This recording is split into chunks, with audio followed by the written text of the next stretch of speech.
Mi familia era demasiado sobreprotectora conmigo, los odiaba por eso, pero cuando supe la razón me di cuenta de que en verdad era por amor. Desde que tengo memoria, mi vida ha estado marcada por reglas que parecían no tener fin. No importaba qué edad tuviera, mis padres siempre tenían una lista interminable de normas, advertencias y límites que me hacían sentir como una prisionera en mi propia casa. Cuando mis amigas en el colegio podían quedarse hasta tarde en una pijamada, yo tenía que volver antes de las 8 de la noche. Cuando ellas iban a fiestas de cumpleaños en salones de juegos, yo debía inventar excusas porque mis padres consideraban que no eran lugares seguros. Al principio, cuando era pequeña, no me parecía raro.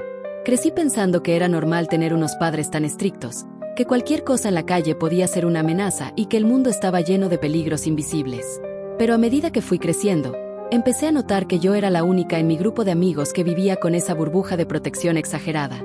Mis amigas hablaban de las cosas divertidas que hacían en vacaciones, viajes improvisados con los primos, paseos a escondidas a la playa, salidas al cine sin pedir permiso.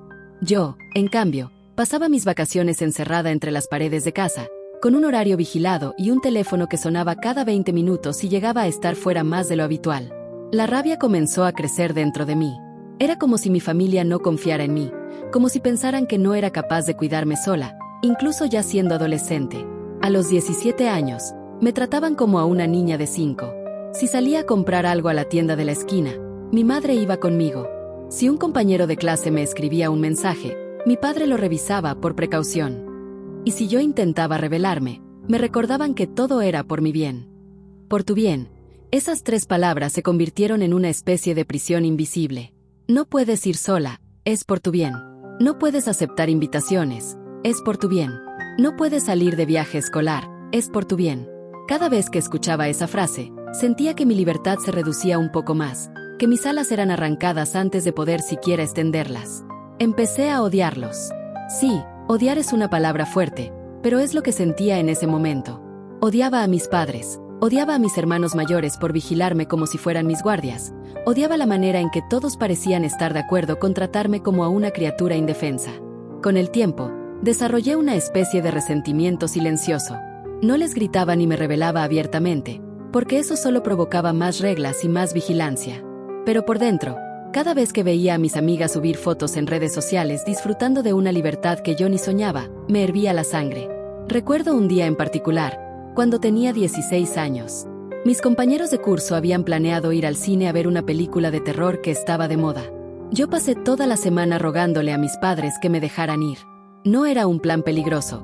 Íbamos en grupo, al centro comercial más cercano, con adultos alrededor. No había nada que pudiera salir mal. Mi padre, con su tono firme, me dijo: «No, hija, es mejor que no vayas». «¿Pero por qué?», pregunté, conteniendo las lágrimas de frustración. Él me miró con esos ojos que nunca revelaban más de lo necesario. «¿Por qué no? No es seguro». Esa fue la respuesta que siempre obtenía. Un no sin explicación. Un muro de piedra contra el que mis deseos chocaban una y otra vez. Esa noche, mientras todos mis amigos subían historias de Instagram riendo en el cine, yo estaba en mi cuarto, sola, mirando el techo con una rabia que me quemaba por dentro. Empecé a escribir en un cuaderno todo lo que sentía. Eran páginas llenas de reclamos silenciosos. No me dejan vivir, me odian, me quieren ver triste, quiero escapar. Ese cuaderno se convirtió en mi desahogo, mi manera de no explotar delante de ellos. La sobreprotección no solo se limitaba a las salidas. También controlaban mi entorno dentro de la casa. Si me encerraba en mi cuarto demasiado tiempo, tocaban la puerta para preguntar qué hacía.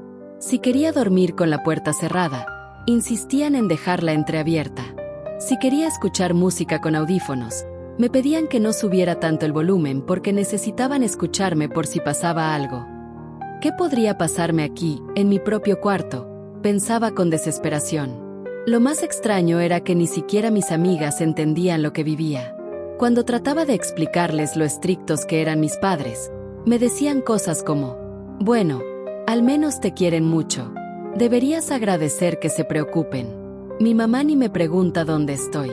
Pero yo no lo veía como amor, sino como una cárcel disfrazada de cuidado. Y mientras más me repetían que lo hacían porque me amaban, más crecía en mí la sensación de que ese amor estaba contaminado por el miedo. Había algo raro detrás de todo ese exceso de protección. Lo intuía. No podía ser normal que mi madre me acompañara incluso al baño de un restaurante, o que mis hermanos insistieran en recogerme siempre de la escuela aunque estuviera a 2 cuadras de la casa. Era como si esperaran que en cualquier momento algo terrible me sucediera. Esa paranoia constante empezó a transmitírseme. A veces, cuando iba sola al colegio, sentía que alguien me observaba desde lejos. Si veía una silueta extraña en la calle, me ponía nerviosa. Mi propia mente empezó a dudar. ¿Será que de verdad hay un peligro real y yo no lo sé? ¿O es simplemente que mis padres me han criado para vivir con miedo? La duda se mezclaba con el odio. Porque, aunque sospechaba que había algo más, ellos nunca me lo explicaban. Y si no confiaban en mí lo suficiente como para contarme la verdad, entonces yo tampoco iba a confiar en ellos. Mi adolescencia se volvió una guerra silenciosa. Yo fingía obediencia, pero por dentro acumulaba planes de escape, sueños de independencia, fantasías de un futuro donde pudiera decidir por mí misma. Me prometí que en cuanto cumpliera 18 años me iría de esa casa, aunque tuviera que trabajar de lo que fuera para mantenerme. No entendía, ni quería entender, que todo ese control tenía una razón de ser. Para mí, en ese momento, eran simplemente carceleros disfrazados de familia. Y sin embargo, había noches en que escuchaba susurros en el comedor, conversaciones en voz baja que se interrumpían en cuanto yo aparecía. Había miradas nerviosas entre mis padres, silencios incómodos cuando preguntaba demasiado. Algo ocultaban, eso era evidente. Y esa certeza se convirtió en el germen de la obsesión que más tarde me llevaría a descubrir la verdad. Pero en aquel entonces, con 17 años, lo único que podía sentir era odio. Un odio que me dolía en el pecho.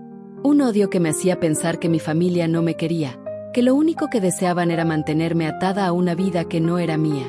Lo que no sabía era que, detrás de ese muro de reglas, había un secreto lo suficientemente oscuro como para helarme la sangre. El día que cumplí 17 años, esperaba que todo cambiara. Imaginaba que mis padres me darían un poco más de libertad, que por fin confiarían en mí lo suficiente para soltarme de la mano. Había visto a mis amigas planear viajes de fin de curso, citas en secreto, fiestas improvisadas, y yo soñaba con que al menos me dejaran salir con ellas esa noche. Pero no. Ese cumpleaños fue como todos los anteriores. Una celebración en casa, con familiares cercanos, un pastel que mi madre había preparado con esmero, y la misma sensación de estar rodeada de muros invisibles. Mis hermanos mayores me miraban como si fueran mis guardianes, atentos a cada gesto, a cada palabra, a cada intento mío de escapar de esa rutina sofocante. Esa noche, cuando me acosté, la rabia volvió a apoderarse de mí, pero junto con ella, había algo nuevo, la curiosidad, porque mientras todos reían en el comedor, yo había notado algo extraño. Una conversación en voz baja entre mi padre y mi tía, justo cuando pensaban que nadie los escuchaba. «No te preocupes, mientras esté vigilado no pasará nada», dijo mi padre, con un tono que nunca le había escuchado antes. «¿Y si se entera?», preguntó mi tía, con un susurro nervioso. «No debe enterarse. No ahora». Yo me quedé congelada en las escaleras, escuchando. ¿De qué hablaban? ¿De quién? ¿Y por qué usaban ese tono, como si compartieran un secreto prohibido? Cuando me descubrieron, fingí bajar a buscar un vaso de agua. Ellos callaron al instante, y sus sonrisas forzadas me confirmaron lo que ya sospechaba. Había algo que no querían que supiera. Desde entonces, mi mirada hacia ellos cambió. Ya no solo eran controladores, eran también mentirosos. Había una verdad oculta, algo que justificaba esa obsesión enfermiza con protegerme. Empecé a observar más. Noté cómo mi madre cerraba con llave la puerta principal por las noches, aunque el barrio era tranquilo. Como mi padre se ponía nervioso cuando recibía llamadas en su celular y salía al patio a contestarlas en secreto. Como mis hermanos, incluso los más despreocupados, evitaban dejarme sola en cualquier habitación demasiado tiempo. Era evidente, me ocultaban algo. Una tarde, decidí probar hasta dónde llegaba ese control. Le pedí a mi madre permiso para ir a estudiar a casa de una amiga. Era una excusa inocente, nadie podía decir que no a algo académico. Mi madre dudó, pero finalmente aceptó.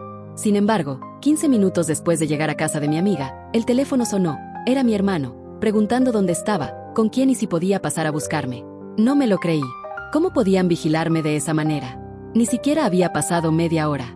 ¿Me habían seguido? ¿Me estaban rastreando de alguna forma? Ese día volví a casa furiosa, pero con una idea fija en la cabeza. Tenía que descubrir la verdad. Comencé a espiar a mi propia familia. Sé que suena absurdo, pero era la única forma. Empecé a escuchar detrás de las puertas, a revisar cajones cuando salía de mi habitación, a observar gestos que antes me parecían insignificantes. Y lo que encontré solo aumentó mi obsesión. Un día, mientras mi padre estaba en el trabajo, entré a su estudio. Él siempre lo mantenía cerrado, pero esa vez había olvidado la llave puesta. En su escritorio encontré carpetas con papeles desordenados, cartas viejas y, lo más extraño, recortes de periódicos. No entendía mucho de lo que veía. Había un titular que decía: hombre detenido tras incidente violento en el centro de la ciudad. Y otro: paciente con delirios peligrosos es trasladado al Sanatorio Mental San Gabriel. Me temblaban las manos. ¿Por qué mi padre guardaba esos recortes? ¿Qué relación podía tener él con esa noticia?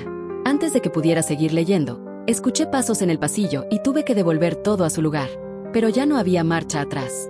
Algo oscuro se escondía detrás de esos muros, algo que tenía que ver con alguien internado en un manicomio. Las piezas empezaron a encajar lentamente.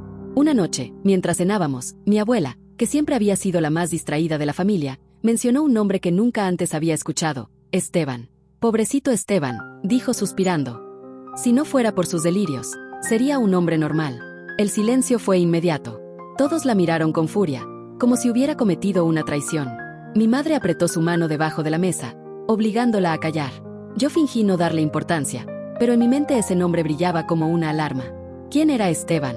La respuesta llegó semanas después, de la manera más inesperada. Había ido a la biblioteca de la casa, un lugar que casi nadie usaba, y entre los libros polvorientos encontré un álbum de fotos antiguas. Pasé las páginas con curiosidad, viendo imágenes de mis padres cuando eran jóvenes, de mis hermanos de pequeños, de reuniones familiares que apenas recordaba. Y de pronto lo vi. Un hombre con ojos intensos, una sonrisa inquietante y un parecido innegable con mi padre. En la parte de abajo, con una caligrafía descuidada, estaba escrito: Esteban, 1987. Mi corazón dio un vuelco. Ese era el nombre que mi abuela había mencionado. Y si se parecía tanto a mi padre, entonces debía ser su hermano. ¿Mi tío? Me quedé observando la foto durante minutos. Había algo perturbador en su mirada, como si incluso en una imagen fija pudiera transmitir una sensación de incomodidad, de peligro. Cuando le pregunté a mi madre quién era, me quitó el álbum de las manos con brusquedad. No es nadie, dijo, evitando mi mirada. ¿Cómo que no es nadie? Insistí. Ahí dice Esteban. Es mi tío, ¿verdad? No hables de él, respondió con un tono frío que me heló la sangre. Ese fue el momento en que confirmé mis sospechas. La razón de tanta sobreprotección tenía nombre y rostro: Esteban. Desde entonces, cada ruido extraño en la casa, cada puerta cerrada con llave, cada llamada secreta me parecía estar conectado con él. Empecé a preguntarme si todavía estaba vivo, si seguía en aquel sanatorio del que hablaban los recortes de periódico, si acaso estaba más cerca de lo que yo imaginaba. La paranoia, que hasta entonces había sentido como una imposición de mi familia, comenzó a instalarse en mí también. En el colegio, cuando un hombre desconocido se paró frente a la entrada durante varios días seguidos, observándonos en silencio, sentí un escalofrío. Le conté a mis padres, y en lugar de tranquilizarme, se pusieron pálidos y reforzaron las medidas de vigilancia. No me lo dijeron, pero yo lo supe. Ellos pensaban que podía ser él. Mi rabia contra ellos no desapareció, pero se mezcló con un miedo nuevo. Porque si de verdad me ocultaban algo relacionado con Esteban, ¿qué había hecho él en el pasado para que toda la familia viviera en ese estado de alarma permanente? El quiebre definitivo llegó un sábado por la tarde. Yo estaba en mi cuarto, fingiendo hacer la tarea, cuando escuché a mis padres discutir en la cocina. No podemos ocultárselo para siempre, decía mi madre, con un tono angustiado. Tiene que ser así, respondió mi padre. Mientras menos sepa, más segura estará. Pero ya no es una niña, merece saber la verdad. La verdad podría destruirla. Me levanté de la cama, con el corazón latiendo desbocado. No había duda, hablaban de mí. Y hablaban de algo que me concernía directamente. Esa noche, juré que encontraría la verdad, aunque tuviera que desenterrar todos los secretos que mi familia había enterrado durante años. Lo que no imaginaba era que esa verdad tenía un rostro que ya había visto en aquella fotografía, unos ojos que parecían seguirme incluso desde el papel, y un nombre que resonaba como un eco en mis pesadillas: Esteban. Había jurado que descubriría la verdad, y la oportunidad llegó antes de lo que imaginaba. Era un domingo cualquiera, la casa estaba tranquila, y mis padres habían salido a hacer unas compras. Yo me quedé revisando cosas en el estudio, fingiendo que buscaba material para un trabajo. Ahí, entre carpetas olvidadas y papeles arrugados, encontré un sobre amarillo con una etiqueta que decía: Confidencial Sanatorio San Gabriel. Mis manos temblaban mientras lo abría. Dentro había documentos médicos, informes clínicos, diagnósticos, notas escritas por psiquiatras. El nombre en cada página me hizo contener la respiración: Esteban Ramírez. Ese era mi tío. Leí con avidez, tratando de entender cada palabra. Las primeras páginas hablaban de episodios de violencia, de delirios de persecución y alucinaciones. Un doctor describía cómo Esteban aseguraba que escuchaba voces que le ordenaban proteger a alguien especial, alguien que pertenecía solo a él. A medida que pasaba las hojas, el aire se volvía más denso. Había registros de incidentes en los que Esteban había atacado a desconocidos, convencido de que querían hacer daño a ella. Nunca decían su nombre, pero lo insinuaban en los informes: una sobrina, la hija de su hermano. El impacto me dejó paralizada. Todo ese tiempo, toda esa vigilancia, todas esas reglas, ¿era porque mi tío estaba obsesionado conmigo? Seguí leyendo, con el corazón latiendo como un tambor. En un informe del año en que yo apenas tenía 4 años, un psiquiatra escribía: el paciente muestra delirios de salvación y posesión hacia su sobrina menor. Asegura que está destinada a un futuro oscuro y que solo él puede protegerla. Manifiesta episodios violentos contra cualquier persona que perciba como amenaza hacia ella, incluyendo familiares cercanos. Mis ojos se llenaron de lágrimas. No podía creer lo que leía. Ese hombre que aparecía en una fotografía antigua con una sonrisa extraña, me había convertido en el centro de sus delirios. Esa noche, con el sobreescondido bajo mi cama, confronté a mis padres. ¿Por qué nunca me dijeron nada?, grité, mostrándoles los documentos. ¿Por qué me ocultaron esto? Mi madre palideció. Mi padre me miró con una mezcla de furia y dolor. ¿Dónde encontraste eso?, preguntó con voz grave. No importa dónde. Quiero saber la verdad.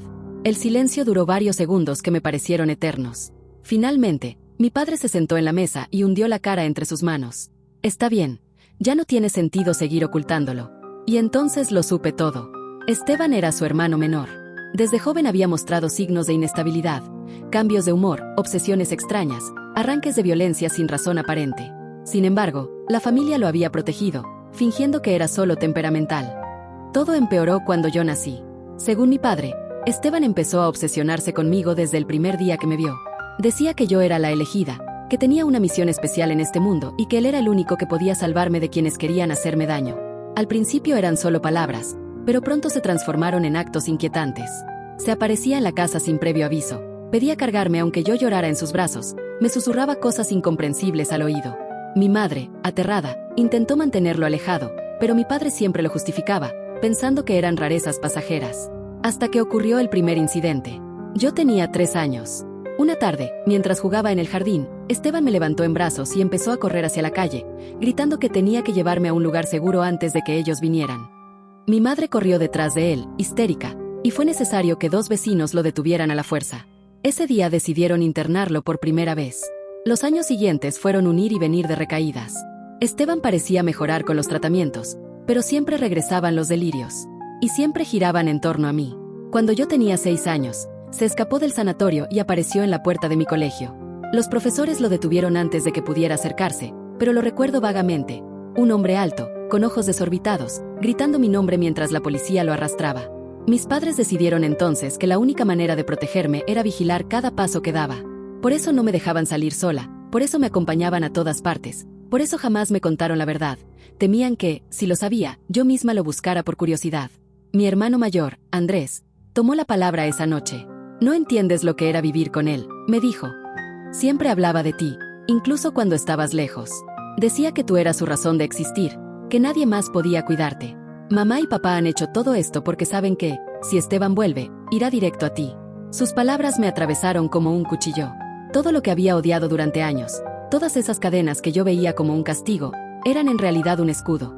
Un escudo contra un hombre que compartía mi sangre, pero que me veía como una posesión. Los días siguientes fueron un torbellino de emociones. Parte de mí quería correr, huir de esa casa, alejarme de todo lo que tuviera que ver con Esteban. Pero otra parte no podía dejar de pensar en él. ¿Dónde estaba ahora? ¿Seguía internado? ¿O era uno de esos hombres extraños que a veces veía rondando cerca del colegio? Esa obsesión empezó a devorarme. Soñaba con su rostro, con esa foto del álbum. En mis pesadillas, lo veía extendiéndome los brazos, llamándome por mi nombre, asegurando que solo él podía salvarme. Me despertaba sudando, con el corazón en la garganta. Intenté hablar con mi madre sobre ello, pero ella siempre me decía lo mismo. No pienses en eso, hija. Tú solo vive tu vida. Nosotros nos encargamos de todo. Pero ¿cómo podía vivir mi vida si todo lo que había conocido hasta entonces estaba marcado por ese secreto? Un día, decidí buscar más. No podía conformarme con la versión de mi familia. Necesitaba escuchar otra voz, otro testimonio. Así que fui a la única persona que parecía dispuesta a hablar, mi abuela. La visité en su casa un viernes por la tarde. Me recibió con la dulzura de siempre, pero cuando mencioné a Esteban, sus ojos se llenaron de lágrimas. Tu tío, dijo con voz quebrada. Era un niño bueno, ¿sabes? Inteligente, cariñoso, pero algo se rompió en él con los años. Me contó que Esteban había sufrido delirios desde joven, pero que todo se intensificó cuando yo nací, que hablaba de visiones, de voces que le decían que yo estaba en peligro, que debía apartarme del mundo para salvarme.